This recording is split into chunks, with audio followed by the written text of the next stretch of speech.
Hey everyone, a little bit windy today. Hope it doesn't interfere with this video too much. I just wanted to show you the valley at the back of my garden. How beautiful it's looking. All the autumn colours coming out now. Absolutely gorgeous.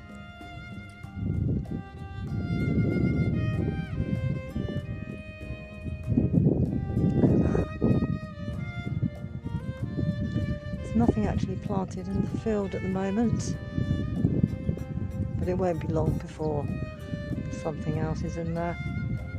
I've just prepared it actually. So I'm going back, there's the church.